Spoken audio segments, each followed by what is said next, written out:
후회한 적이 없다고 하면은 이제 거짓말일 것 같고요. 굉장히 좀 상업적으로만 비춰지고 의사로서의 그런 사명감이 없다. 어떻게 보면 굉장히 미세하고 섬세하게 수술을 하는 과이기 때문에 이제 체력적으로 조금 힘든 거에서는 유리할 것 같다는 생각을 했고, 흔히들 얘기하는 몸빵이라고 하는데 미용이라는 부분 자체가 만족이라는 것이 어떻게 보면 굉장히 주관적인 것이기 때문에 잘 이렇게 성장시켜서 이제 출가를 시키는 그런 부모의 마음이랄까? 약간. 하지만 어떻게 보면 성형이라는 것은 한 문장으로 정리하자면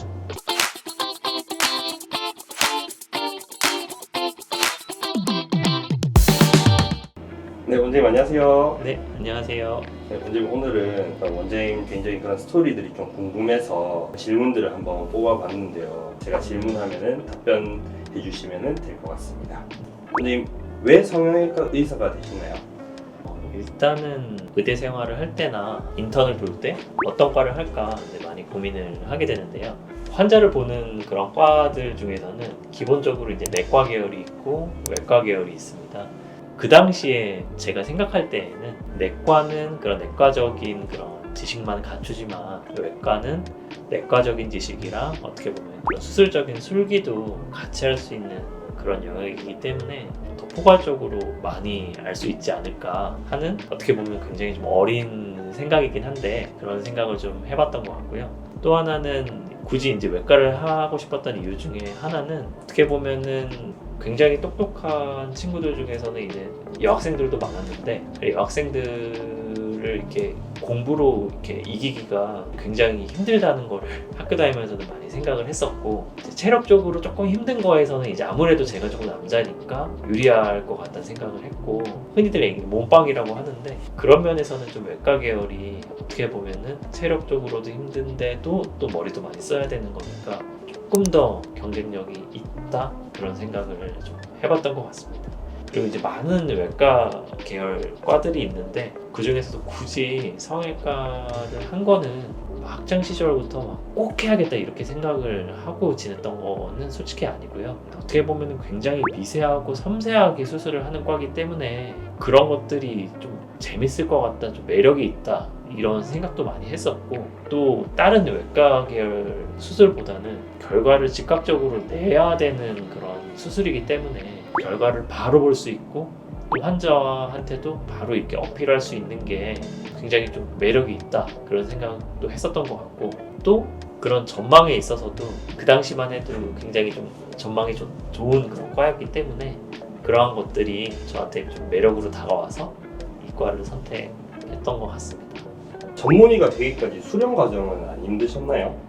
당연한 얘기지만 수련 과정은 안 힘들 수는 없고요. 근데 이제 저만 힘든 것도 아니고 다른 많은 이렇게 수련을 받은 모든 과들이 다 힘들기는 한데, 성형외과도 이제 좀 많이 힘든 과 중에는 하나고요. 수련은 보통은 트레이닝이라고 하는데 인턴 1년이랑 레지던트 4년을 하게 되는데 가장 힘든 거는 역시 레지던트 1년차 때가 사실은 제일 힘이 들고요. 이제 보통은 일과가 마무리되는 시점이 거의 새벽에 거의 마무리가 되고, 또 다음 날 일과가 시작되는 것도 이제 새벽 드레싱을 하면서 시작이 됩니다. 그렇기 때문에 잠을 1년차 때는 거의 못 잔다고 생각을 해도 되고, 그렇게 이제 새벽에 끝나고 새벽에 시작하는 와중에도 성형외과는 응급실 환자도 보는 그런 과이기 때문에 응급실에 이제 안면 열상이라든가 안면 골절이라든가 이런 안면 쪽 그런 외상 환자가 오면은 또 봐드리고 이렇게 흘러가기 때문에 사실은 뭐 거의 잠을 못 잔 채로 지내게 될 때도 많고, 오프라고 하는데 병원 밖에 나가서 일을 보는 것도 사실은 1년차 때는 거의 힘들고 일주일에 한 번 정도 병원 밖을 나간다거나 그럴 때도 사실은 많았던 것 같아요. 지금은 어떤 게 힘드신가요? 물론 수술하는 과니까 힘들지만 그렇게 트레이닝 때만큼 힘들다 그렇게 생각할 수는 없고요. 다만 이제 성형외과라는 과가 트레이닝 할 때는 잘 몰랐지만 미용이라는 부분 자체가 만족이라는 것이 어떻게 보면 굉장히 주관적인 것이기 때문에, 어떻게 보면 다른 과들은 염증 수치가 내려간다든지 시력을 좀 좋게 한다고 했을 때 그 수치가 어떻게 나온다든지 하는 그런 객관적인 지표가 있기 마련인데, 이 미용이라는 측면은 물론 이제 어느 정도 객관적인 그런 컨센서스가 있지만 사실 주관적으로 만족하는 부분은 굉장히 큰 과이기 때문에 정해진 수치가 없다 보니 환자분들이 이제 만족을 당연히 못 하실 때가 드물지만 좀 있을 수 있고, 그러한 점들이 어떻게 보면 좀 힘들기도 하고 또 어떻게 볼 때는 조금 죄송스럽기도 한 그런 부분인 것 같습니다. 그 연세계열 성형외과 보면 전문이라고 돼 있는데 어떤 차이가 있나요? 이제 사실 그런 트레이닝이라는 것이 전문의 자격을 따기 위한 과정이기는 한데요. 그 중에서도 저는 성형외과 전문의를 따기 위한 과정을 했던 것이고, 아무래도 성형외과를 한다는 것은 결국은 성형외과 전문의를 따는 것이 어떻게 보면은 가장 국가에서 인정해주는 그런 자격이기 때문에 전문의를 따는 것이 어떻게 보면 그때는 되게 당연하다고 생각을 했었던 것 같고요. 그렇게 이제 트레이닝을 했던 과정이 지금 하고 있는 것과 당연히 어느 정도 다 연결이 된다고 생각을 하고 있고, 어떠한 수술을 하든 성형외과 수술 자체는 어떻게 보면 조직을 떼어내거나 이동시키거나 하는 그런 작업들이기 때문에 그런 전문의 때 했던 그런 여러 가지 재건 수술이나 또는 가왔던 미용 수술들이 그런 조직들이 얼만큼 더 생존하고 생착하는지에 대한 공부를 해왔기 때문에 그런 것들이 조금 이런 수술을 할 때도 연결이 되어서 코를 높인다든지 쌍꺼풀을 만든다든지 지방을 좀 넣거나 빼거나 이런 과정들 자체가 지금의 어떤 수술 술기에도 큰 도움이 되었다고 생각을 하고 있습니다. 네, 원장님 성형외과 의사 되신 거를 후회하신 적은 없으신가요? 후회한 적이 없다고 하면은 이제 거짓말일 것 같고요. 가장 후회라기보다는 좀 속상할 때, 이럴 때를 꼽자면 아무래도 이제 이미지 자체가 사회에서 너무 좀 안 좋게만 비춰질 때가 많아서 그럴 때에는 조금 뭐랄까 속상하다 할까 그런 생각을 할 때가 좀 있고요.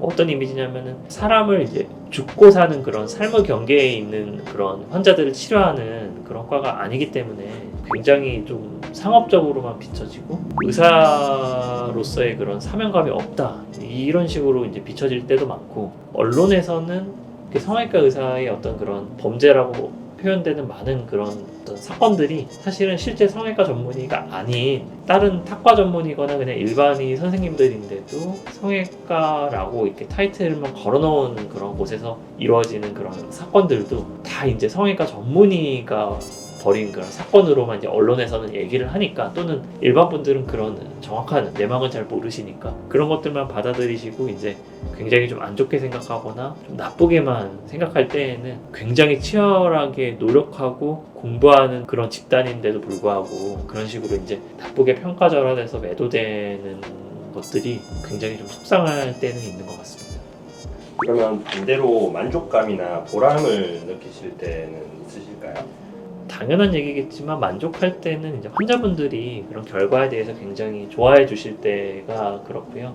결과를 보고 이제 좋아해 주시고 뭐 고맙다고 해주시거나 이럴 때가 굉장히 저도 일로서의 보람을 많이 느끼는 것 같고, 이제 가끔씩은 저희 이제 업무폰이 따로 있는데 그거를 제가 가끔 갖고 있을 때가 있는데요. 그러니까 업무폰에서 이제 카톡을 보면은 환자분들이랑 이제 친구 추가가 되어 있기 때문에 이렇게 친구 목록으로 쭉 떠 있는데, 보다 보면 유난히 프로필 사진이 자기 얼굴을 이렇게 딱 프로필 사진을 걸어 놓은 게 제 그냥 개인 폰에 있는 그런 개인적으로 아는 분들보다 조금 많지 않나 하는 생각을 좀 했던 것 같아요. 그런 거를 이렇게 보다 보면은 그래서 이렇게 성형을 받고 자기 얼굴 이렇게 프로필 사진으로 이렇게 해놓으시는 분들 많이 보다 보면 되게 뭔가 뿌듯한 느낌도 많이 들고, 성형을 한번 받고 가시면은 그 다음에 내원을 안 하시는 건 어떻게 보면 굉장히 만족을 하고 계시다는 뜻이기도 하거든요. 저희 병원에서 수술 받고 이제 한참 지난 몇 년 지난 분이신데도 병원 카카오톡에는 남아 있으니까 얼굴 사진 이렇게 해놓고 이렇게 계신 거 딱 보면은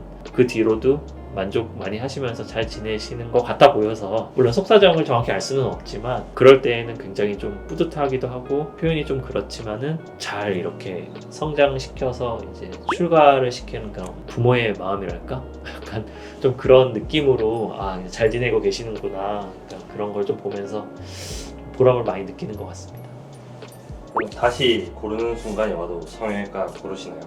일단 성형외과에 장점이 있기 때문에 성형외과를 고민을 할 수도 있을 것 같은데, 사실은 이제 저는 이제 과 선택을 할 때도 성형외과에 막 완전 꽂혀가지고 했다기보다는 탁과도 되게 좋은 과들이 많기 때문에 그런 고민을 사실은 솔직히 좀 했던 사람이고요. 성형외과를 할 수도 있을 것 같고, 또 한편으로는 삶과 죽음의 경계에서 이제 환자들을 보는 과도 한 번은 해볼 수 있지 않을까 하는 생각을 좀 하고요. 환자분들이 이제 삶과 죽음의 경계에 있을 때 살리려고 노력하는 그런 분들을 굉장히 존경하고, 그리고 또 그런 분들의 삶을 한번 살아보는 것도 나쁘지는 않을 것 같다, 괜찮을 것 같다는 생각도 저는 솔직히 하고 있습니다.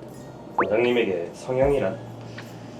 또 굉장히 어려운 질문이긴 한데, 사실 성형외과 이외의 그런 탁과들은 사실은 이제 대부분의 과들이 환자분들이 사느냐 죽느냐 그 딱 기로에 있을 때 삶을 조금 연장시켜주는 그런 어떤 조금은 치료든 과감한 수술이든 삶을 연장시켜주는 방향으로의 행위를 하는 과들이라고 한다면, 성형외과는 사실은 적어도 미용 성형에 있어서만큼은 미용 성형을 안 받는다고 이제 죽는 과가 아니기 때문에, 하지만 어떻게 보면 성형이라는 것은 자존감을 높여주는 그런 작업이라고 생각이 들고, 같은 삶이라도 조금 더 이제 자신감 있게 살아갈 수 있게 해드리는 것, 그것이 어떻게 보면 올바른 성형이라고 생각을 하고 있습니다. 한 문장으로 정리해 주신다면요?